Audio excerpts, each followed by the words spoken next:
Temporary residents camped out in Sydney's Martin Place are defying City Council orders to vacate the area despite the brokering of a deal last night. Reporter Mark Reddie joins us now from Martin Place in Sydney.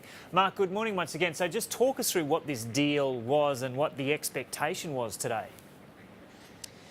Good morning, Joe. Well, in the last few minutes, the New South Wales Premier Gladys Berejiklian has promised to intervene in this standoff here at Martin Place. Last night, the Sydney Council announced a deal had been reached with the camp's leaders to provide a safe space for homeless people in exchange for this camp being dismantled. Now, this morning, the camp stands. There are about 50 tents pitched outside the Reserve Bank of Australia, which is across the road from the New South Wales State Parliament. And so far, they are not going anywhere. The agreement includes that safe space, which would include kitchen facilities, a communal living area, and support services for homeless people. But the real sticking point is bedding and sleeping arrangements. These people want something more permanent, and they say they're not going anywhere until they at least see this safe space before moving on. Now, interestingly, as I said, Gladys Berejiklian says she will step in this morning.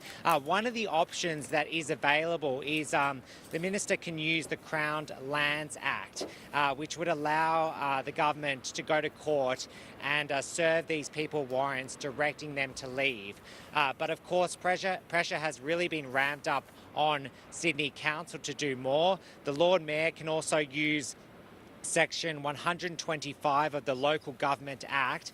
That allows council officers to remove the tents, stoves and gas bottles, but not the people themselves. And I've also spoken to New South Wales Police. They say because it is a peaceful protest and that there has been no disruption, no interrogation or anything more sinister, that they are reluctant to actually move them along until there is a disruption. At the moment, as you can see, people are going to work. They can still walk past the tent. So at the moment, as I said, the New South Wales government says it's stepping in and stopping this standoff once and for all. Yeah, but it's not exactly clear how that's going to evolve.